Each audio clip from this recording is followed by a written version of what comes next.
जय माँ शारदे। आज हम बेसिक ज्योतिष के दूसरे भाग में ग्रहों की आपस में मित्रता, शत्रुता तथा सामान्यता के बारे में बताएंगे। स्त्री पुरुषों के फलित में भेद के बारे में बताएंगे। 9 ग्रहों का क्रम से परिचय करवाएंगे और 9 ग्रहों का शक्ति परिचय, ग्रहों का स्थानाधिपति और स्वभाव के बारे में जानकारी देंगे। इससे पहले कि वीडियो की शुरुआत करें, आप लोगों से विनम्र निवेदन है कि यह चैनल यदि अभी तक सब्सक्राइब न किए हों तो सब्सक्राइब अवश्य कर लें, क्योंकि इस चैनल के माध्यम से भृगु संहिता, पाराशरी ज्योतिष यानी वैदिक ज्योतिष आप पूर्ण रूप से एकदम फ्री में सीखने को क्रम से पाएंगे। आइए शुरुआत करते हैं ग्रहों की आपस में मित्रता, शत्रुता तथा सामान्यता के बारे में। सूर्य, चंद्रमा, मंगल, गुरु ये चारों ग्रह आपस में मित्र हैं। एक बार फिर से, सूर्य, चंद्रमा, मंगल, गुरु ये चारों ग्रह आपस में मित्र हैं। बुध सभी के मित्र हैं। शुक्र, शनि, राहु, केतु ये चारों ग्रह आपस में मित्र हैं। इस प्रकार से देखा जाए तो 9 ग्रहों में 2 प्रकार के यूथ बनते हैं। इसलिए ये चार ग्रह अपने अपने यूथ में आपसी मित्रता मानते हैं और दोनों यूथ एक दूसरे के संबंध में शत्रुता मानते हैं। और बुध सभी ग्रहों के मित्र हैं। इसके अतिरिक्त शत्रुता मानने वाले ग्रहों में कहीं कहीं सामान्यता आती है।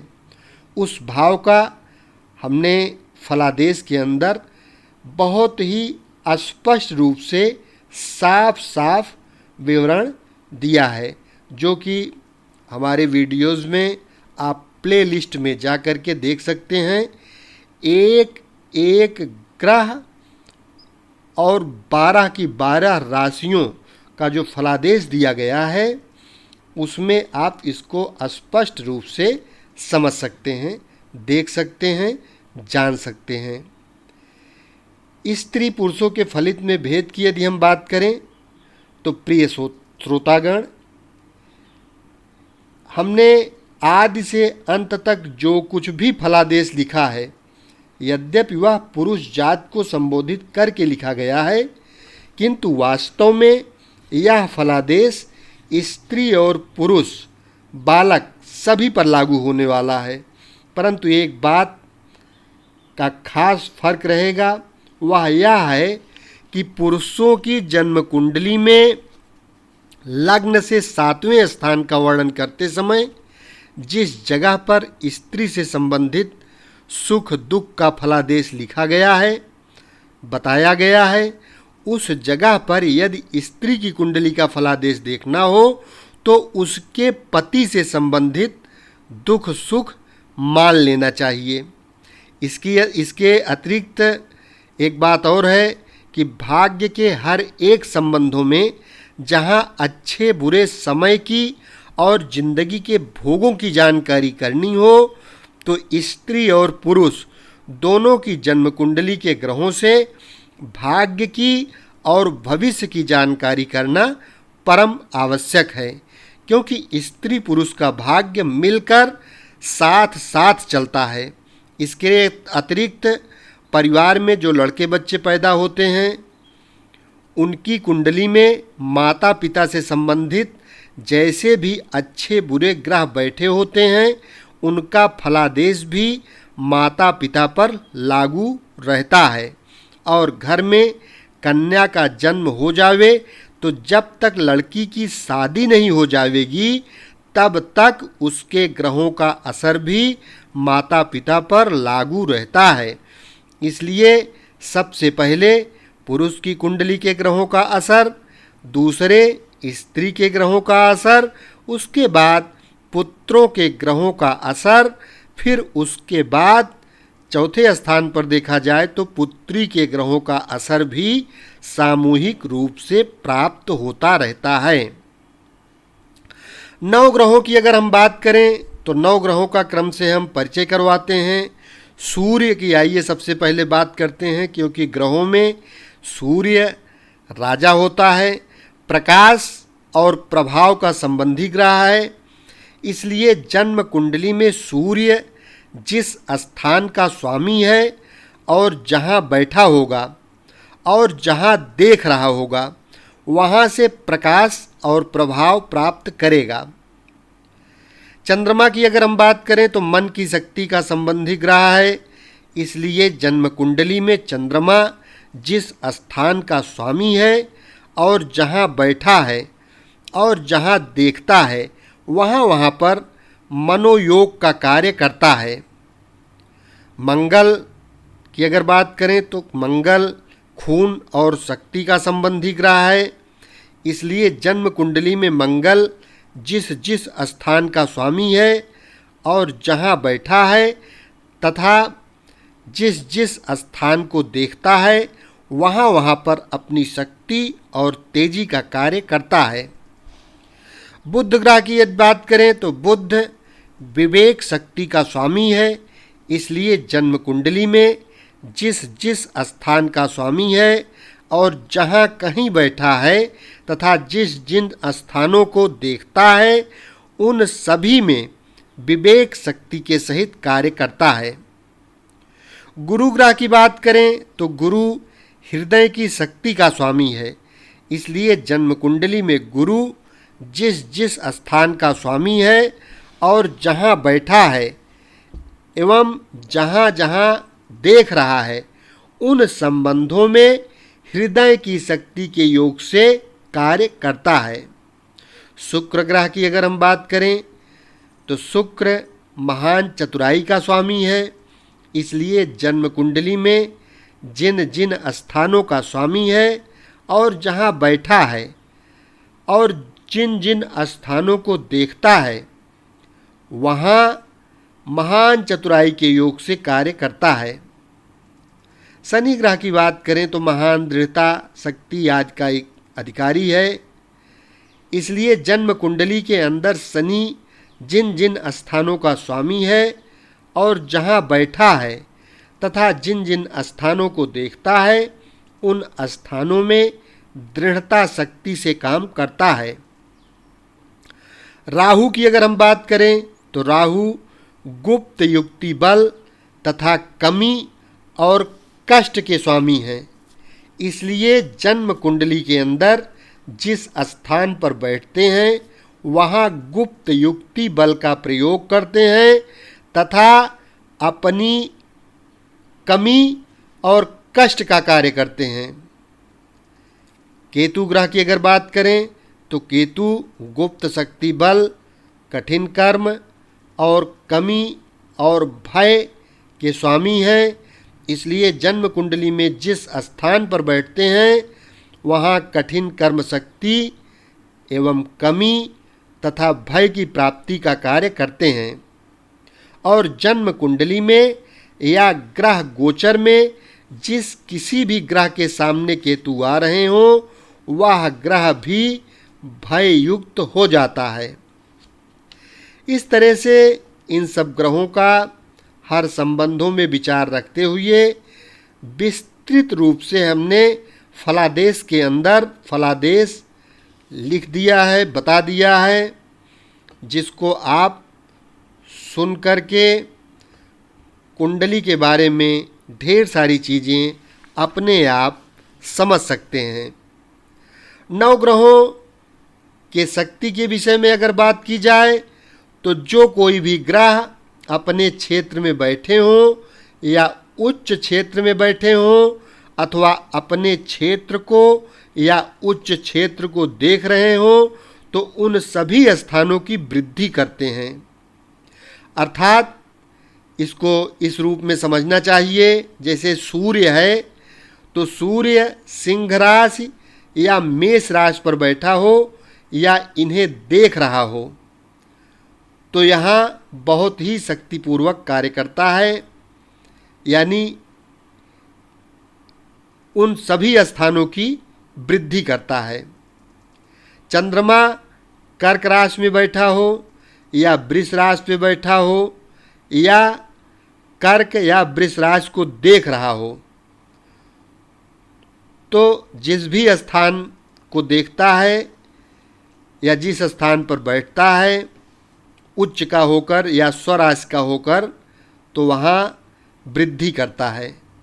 मंगल मेष और वृश्चिक राशि या मकर राशि पर बैठा हो या इन्हें देख रहा हो, तो उन सभी स्थानों की वृद्धि करता है। बुध मिथुन कन्या राशि पर बैठा हो या इन्हें देख रहा हो, तो उन स्थानों की वृद्धि करेगा। गुरु धन मीन राशि या कर्क राशि पर बैठा हो या इन्हें देख रहा हो, तो उन स्थानों की वृद्धि करेगा। शुक्र वृषभ राशि पर बैठा हो, तुला राशि पर बैठा हो या मीन राशि पर बैठा हो या इन राशियों को देख रहा हो, तो उन स्थानों की वृद्धि अवश्य करता है। शनि मकर कुंभ या तुला राशि पर बैठा हो या इन्हें देख रहा हो, तो उन स्थानों की वृद्धि करेगा। राहु मिथुन राशि पर बैठा हो या धनु राशि को छोड़कर लग्न से तीसरे या छठे या 11वें स्थान पर कहीं भी बैठा हो, तो उस स्थान की वृद्धि करेगा। केतु धनु राशि पर बैठा हो या मिथुन राशि को छोड़कर लग्न से तीसरे छठवें 11वें स्थान पर कहीं भी बैठा हो, तो उस स्थान की वृद्धि करेगा। क्रूर या गर्म ग्रहों का लग्न से तीसरे छठे 11वें स्थान में बैठना शक्ति प्रदायक होता है। इस प्रकार से नवग्रह यदि इन राशियों पर बैठे हों या इन्हें देखते हों, तो उन स्थानों में शक्तिशाली कार्य करते हैं। इसलिए हमने फलादेश में इसको बहुत विस्तृत रूप से और बहुत ही स्पष्ट रूप से फलादेश बताया है। श्रोतागण, इस ग्रंथ में धनु राशि या धन राशि 9वीं राशि का बोधक जो भी हमने बताया है वह होगा, परंतु धन स्थान या घर या भाव कुंडली के 12 खानों में एक दूसरे से खाने का बोध ही करवाते हैं। ग्रहों के स्थानाधिपति के स्वभाव की अगर बात की जाए तो ज्योतिष के फलादेश को जानने के लिए यह एक बड़ा सरल और सत्य आंकड़ा है कि जन्म कुंडली के अंदर 12 स्थानों के अधिपति 7 ग्रहों का यह प्राकृतिक स्वभाव है कि किसी भी स्थान का स्वामी कोई ग्रह जिस किसी भी स्थान पर बैठेगा तो उस स्थान में अपने स्थान की शक्ति के योग से सफलता या असफलता प्राप्त करेगा। अर्थात भाग्य का स्वामी ग्रह यदि भाग्य स्थान पर ही बैठा है तो भाग्य अपने आप कुदरती तौर से जागृत रहेगा, और भाग्य का स्वामी ग्रह कोई ग्रह यदि राज्य स्थान पर बैठा है तो पिता राज्य व्यापार आदि के योग से भाग्य की जागृति होगी, और भाग्य का स्वामी यदि लाभ स्थान पर बैठा है तो आमदनी के उत्तम मार्ग से भाग्य की जागृति होगी, और भाग्य का स्वामी यदि प्रथम देह के स्थान पर बैठा है तो देह के योग से भाग्य की उन्नति प्राप्त होगी, और भाग्य का स्वामी यदि धन स्थान पर बैठा है तो भाग्य की शक्ति एवं उन्नति धन जन के योग से बनेगी, और भाग्य का स्वामी यदि पराक्रम स्थान में बैठा है तो पराक्रम और भाई के योग से भाग्य की उन्नति होगी, और भाग्य का स्वामी यदि चौथे स्थान पर बैठा है तो माता और भूमि के योग से भाग्य की जागृति होगी। भाग्य का स्वामी यदि पंचम स्थान पर बैठा है तो विद्या और संतान के योग से भाग्य की जागृति होगी। भाग्य का स्वामी यदि छठे स्थान पर बैठा है तो परतंत्रता या परेशानियों के योग से भाग्य की जागृति होगी। भाग्य का स्वामी यदि सातवें स्थान पर बैठा है तो रोजगार एवं स्त्री संबंध से भाग्य की जागृति होगी। भाग्य का स्वामी यदि आठवें मृत्यु स्थान पर बैठा है तो मुसीबतों और पुरातत्व के लाभ से भाग्य की जागृति होगी। इसी प्रकार से किसी भी स्थान का स्वामी कोई ग्रह जिस स्थान पर बैठा होगा उसी स्थान के द्वारा उस अपने स्थान की शक्ति प्राप्त करता है। इसलिए इन सभी 12 घरों के स्वामी समस्त ग्रहों का वर्णन हर एक स्थान और हर एक राशियों से भिन्न भिन्न रूप में खुलासा उदाहरणों सहित हमने फलादेश के अंदर विस्तार पूर्वक बताया है, जो कि आपको हर एक राशि का वीडियो जो हमने लग्नेश के हिसाब से, जैसे तुला लग्न, कन्या लग्न, इस तरह से जो हमने कुंडली के बारे में फलादेश किया है, उसको आप प्लेलिस्ट में जा कर के एक एक राशि का यानी 12 राशियों का 12 भागों में जो फलादेश हमने बताया है उसमें जा कर के आप विस्तृत रूप से सुन सकते हैं। लग्न से छठें, 8वें, 12वें तीनों स्थानों का संबंध या इनके स्थान पतियों का संबंध हर जगह कष्टप्रद सिद्ध होता है और अच्छे स्थानों का एवं स्थान पतियों का संबंध हमेशा उन्नतिदायक एवं सुखद सिद्ध होता है। ये सारी बातें हमने पहले के वीडियो में एकदम स्पष्ट रूप से पूरा का पूरा विस्तृत रूप से बताया है।